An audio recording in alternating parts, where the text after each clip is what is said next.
Hi, and welcome to Cooking in Beck's Backyard. Today we're going to be doing something a little different. A lot of students are heading back to school right now, and they're going to be moving into their first apartments with their first kitchens. So I'm going to show you guys how to make a couple quick, easy, and inexpensive dishes. I'm going to do a series of videos, and today's video is going to focus on what to do with a rotisserie chicken. Rotisserie chickens are fantastic. They're really inexpensive, they're already cooked, and there's lots of things you can do with them.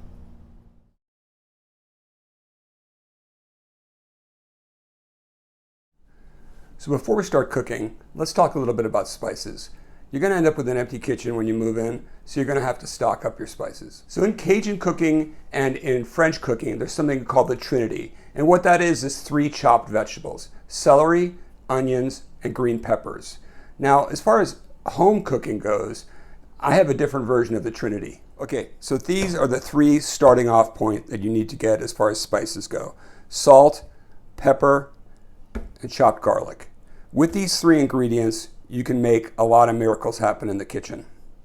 Now, using this as the basis, you can also add cumin and hot sauce, and that's the basic Mexican food flavor. Truth be told, as you put cumin on Frosted Flakes and they'll taste like Mexican food. It's an oversimplification, but this is just the basics. So get some cumin, get some hot sauce. Now, with respect to Asian cooking, you're going to take the Trinity, you're going to get some soy sauce, some sesame oil, and sriracha. And with these flavors, in different combinations, you can create an Asian flavor. The first dish I'm going to show you how to make is chicken stroganoff. All right, to make this dish, you're going to need 1 rotisserie chicken. We're not going to use all of it. You're going to need 8 ounces of sour cream, 1 package of brown gravy mix. You can usually get this in the dried mix sections near the taco mix. Some milk, an onion, some garlic, or you get it if you don't want to chop up the garlic. It's always good to have a jar of this crushed garlic around.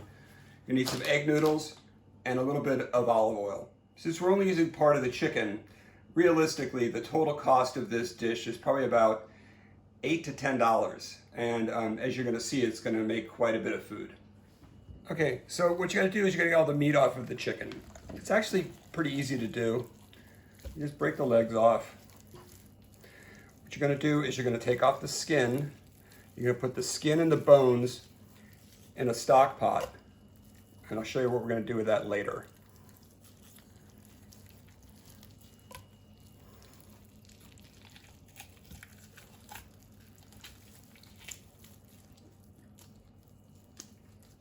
You just want to make sure you get all the cartilage and no bones in the chicken. Put the chicken in a bowl and the bones in a pot. Now, you don't need to get all the meat off of the chicken. We'll explain later why you don't need to do that, but trust me.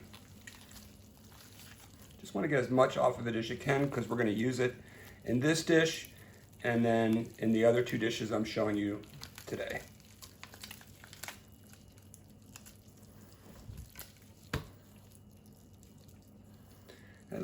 It's up to you on the wings. The upper joint of the wings has a pretty good amount of meat on it, so I like to get that off. But you don't have to because, as I said earlier, we're going to use the bones for something later, and having some meat on them is fine. All right, so once you get this done, what I want you to do is I want you to break the chicken breast in half so that it's not too high, and then into the pot.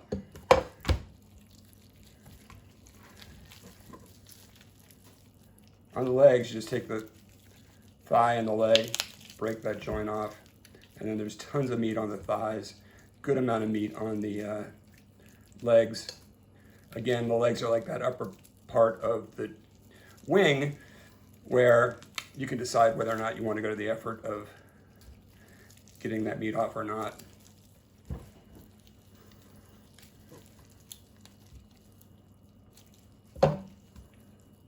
Also, with the legs, the skin has a habit of sticking a little bit more. So again, if you got this particularly sticky skin, just peel off the meat as much as you can, and the rest goes in the pot.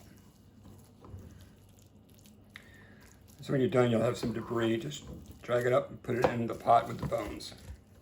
Set the pot aside. We're going to do something with that later. Okay, so we're going to take about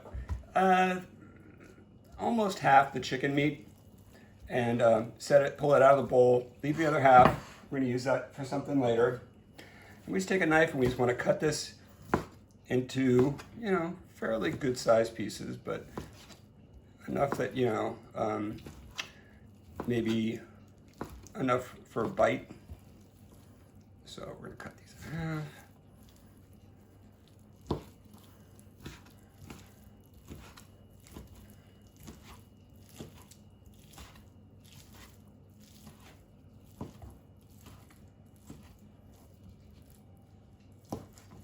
All right, that's gonna be the chicken we're gonna use. Okay, you're gonna need about a cup of chopped onions. So this is a huge onion, so we're probably gonna use about half of this. So we just cut that there, cut off the end, cut the onion in half, set that aside for some other dish, and then peel off the skin. So once you get the onion peeled, you're gonna cut it in half, and take it with your knife. Don't cut it all the way down. Just cut it so that there's about 1/4 of an inch left at the end of the onion. It'll give you something to hang on to when you're slicing it. So you just cut in on an angle and then turn it sideways and cut it down. And because the onion is, an onion, it's going to make small separations. Just be careful when you use knives. Know where your fingers are all the time. On this end piece, you're just gonna have to, the 1/4 inch you didn't slice already, you just slice like that. All right, there you go. All right, it looks like we're gonna end up with more than a cup of onion. That's fine. It's not an exact science, it's an art. So I'm fine with that. And then we're gonna take the onions, we're going to put it in a pan with a tablespoon of olive oil, start sauteing them, and then after they become soft, you'll see in the video coming up, you're going to add the garlic and cook the garlic and the olive oil together. After you get the onions chopped up, put a pot of water on, turn it on high. You want to get a pretty big pot because we're going to cook a lot of noodles. All right, I've got about 1.5 tablespoons of olive oil in a pan. It's hot. I'm going to add the onions and start sauteing them. I'm going to mix it up so they get good and covered with the oil. And we're going to cook those a couple minutes until they start getting translucent and browning up a little bit. I'm going to add 1/2 teaspoon of pepper and 1/2 teaspoon of salt.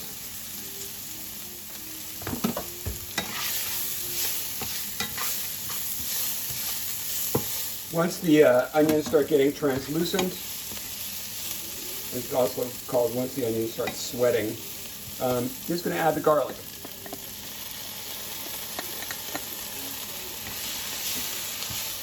Mix it in and let it cook for a little while. Okay, so while the onions are sauteing with the garlic, you're just going to take the brown gravy mix, put it into a bowl. Now the back of the package is going to tell you to add a cup of water. I add a cup of milk because I like it to be a little thicker and a little richer. So you just pour the milk and the brown gravy mix into a bowl, and then with a whisk or a fork, whatever you got on hand, you just want to mix it up so that it's not clumpy. All right, now that we got the water boiling, we're going to add the egg noodles. This is 16 ounces or 1 pound bag. I'm going to use about half of them. Once you get them in, mix them around so that they don't stick together, and let them boil. Just follow the directions on the back of the package. You can use these wide egg noodles. You can use elbow macaroni for all I care. But I like using the egg noodles. All right, so after they've been cooking for about another 3 or 4 minutes, I'm just going to put in the chicken.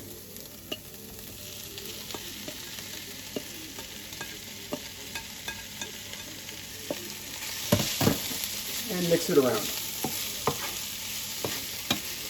So you want to saute this for about 5 minutes so that the chicken's pretty hot and the pan stays hot. Because the next thing we're going to do is we're going to add the brown gravy mix. So there's kind of a lot of chicken in this particular batch, so off camera I added another package of the brown gravy mix and another cup of milk and mixed that up. So now that the chicken's hot all the way through, we're going to add the brown gravy mix right into the pot. Now, because the brown gravy was obviously cold when I added it, it cooled the pan down. So you keep it on high and you just keep an eye on it. It's going to start to bubble, and as it bubbles, it's going to start to thicken. All right, it's starting to bubble, it's starting to thicken, so just keep an eye on it and keep mixing it.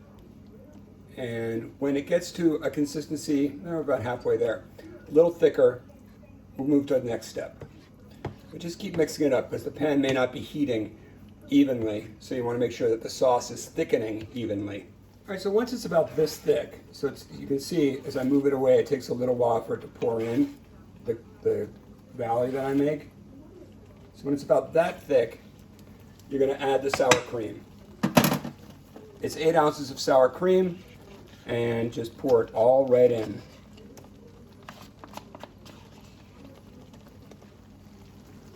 Once you get the sour cream added, you just want to stir around and mix the whole thing through. All right, so once you've mixed it up and you have all the same color, no white streaks, no dark brown patches of unmixed gravy, you're just going to let it simmer for about a minute or two so that the sour cream has time to heat up a bit. That's probably good. Let's take it off the heat. So I put myself through college working in restaurants, and someone once told me something that's really true, which is that people don't eat with their mouths, they eat with their eyes. The point being that a good presentation goes a long way. So it's always important to try to garnish whatever it is that you're cooking. Put a little color on there, make it look pretty.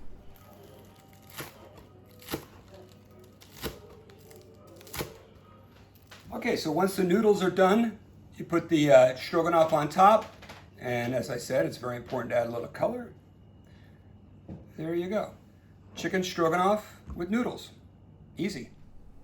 So the next dish I'm going to show you how to make is skeleton soup. We're going to use the bones and we're going to use some of the chicken. All right, the first thing we're going to do is we have that half an onion left over, so let's just cut the end off and peel it.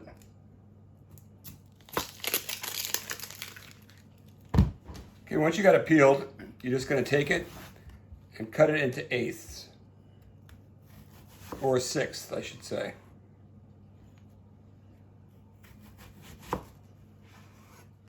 Once you got the onions peeled, just put them into the pot with the bones in it.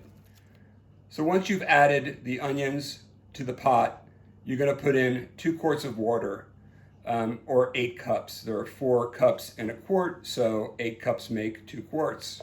So once the water and the onions are all set, you're just going to put it on a stove on high, and you're going to wait for it to boil, and then turn it down to medium and let it simmer for about an hour. I also like to add a little salt and pepper for flavor. I just add about a teaspoon of salt and a teaspoon of pepper.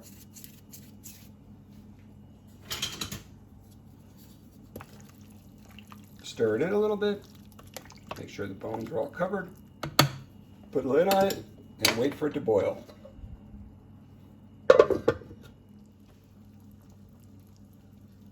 So after an hour of simmering, you turn it off. Place a colander in another pot or a bowl if you don't have another pot, and pour the chicken into the colander. We're going to let this cool so that we can pick the chicken off the bones. Once the chicken is cooled, take the colander off the pot, set the soup to the side, and then you're just going to take out the onion pieces and put it in the pot, and the chicken off of the chicken bones. Just pick off what's good. Again, you got a lot of chicken in here, so you don't have to, don't have to be crazy about it, but just get the chicken that's good. Make sure you don't put any bones in there or any cartilage or skin. You don't want to put the skin in there either.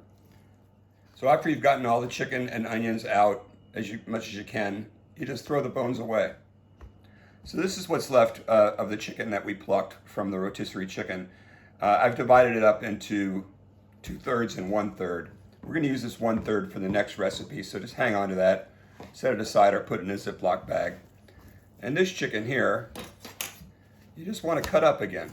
Cut it up into pieces, a little finer than we did for the stroganoff, just because we're going to put this into the pot with the soup.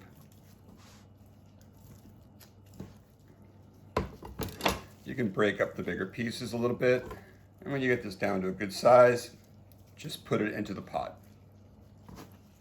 We're going to put the pot back on the stove and heat it up all the way through so that the chicken, which has been, in the refrigerator, has time to heat up. We're going to put it on the stove on high until it starts to boil, and then after about 2 or 3 minutes of a boil, it should be ready to eat. So you let it boil for a few minutes and then take it off the stove. Okay, I'm just going to sprinkle a little coarse black pepper on top. Now you can add things to spice this up a little bit. You can put in some noodles or some rice, a little fresh chopped vegetables, and it's pretty tasty. It's also really inexpensive. We made about a half a gallon of soup, and probably cost us about $3 or $4. And it's great because you can actually divide it up, freeze part of it, eat part of it, put some in the refrigerator. It should stay good in the refrigerator for probably about a week. But, if you want to be careful, just freeze it and pull it out as needed. You can put it into Ziploc bags for individual portions and put it in the freezer. So there you go, skeleton soup. It's delicious and really easy to make.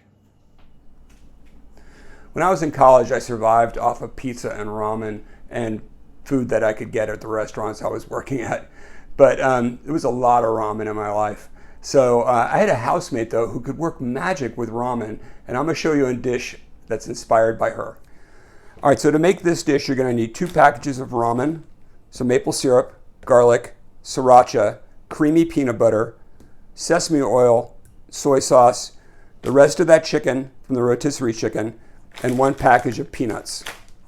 You can get all the ingredients, setting aside the spices, probably for under $5. So this is going to be a really inexpensive dish to make.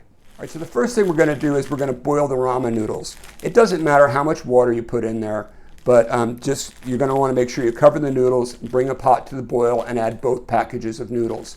Set aside the flavor packet that's inside. We're not going to need it. So before we get started on making the dish, I'm going to prep the garnish. What I'm going to do is I'm going to take that package of nuts I bought, make a small cut, letting the air out of it, and then what I'm going to do is I'm going to break them up. I want to make them into broken up pieces. You can use your hand, a rolling pin, or a bottle.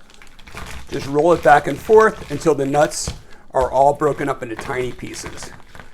Once you have the nuts broken up, just get them all down at the bottom, and then open the package and dump them into a bowl. We're going to set those aside and use them when we're done with the dish. While the noodles are cooking, take the chicken that you have left over from the rotisserie chicken and chop it up very finely. You want it to be really tiny.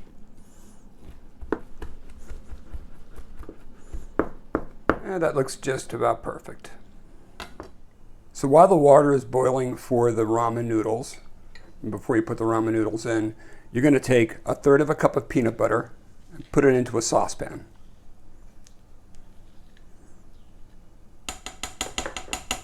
To that, you're going to add a quarter cup of soy sauce, 3 tablespoons of water,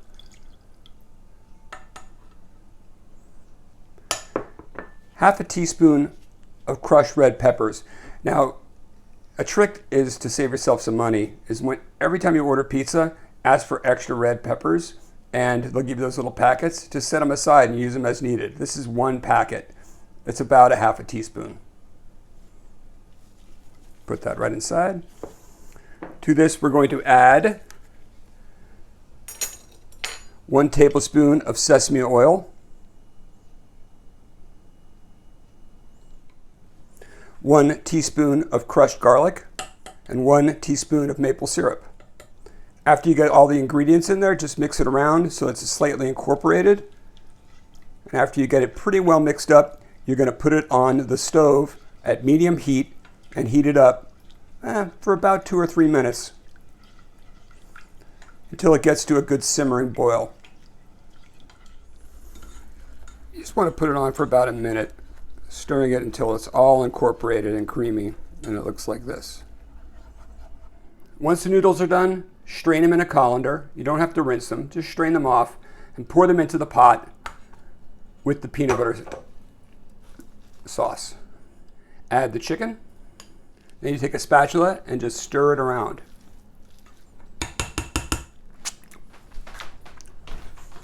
All right, so once you get the noodles all mixed and incorporated, you put them in a bowl, take those nuts that we chopped up, just sprinkle some nuts on top for color. And there you go. Peanut garlic noodles.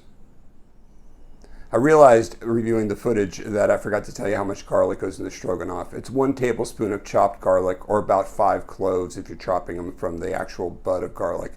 I hope you enjoyed watching the videos. If you do, please hit subscribe or like. And I'm posting videos as often as I can. I'm going to do 1 or 2 more of these videos on sort of basic dorm cooking. And I hope you tune in. Thanks for watching.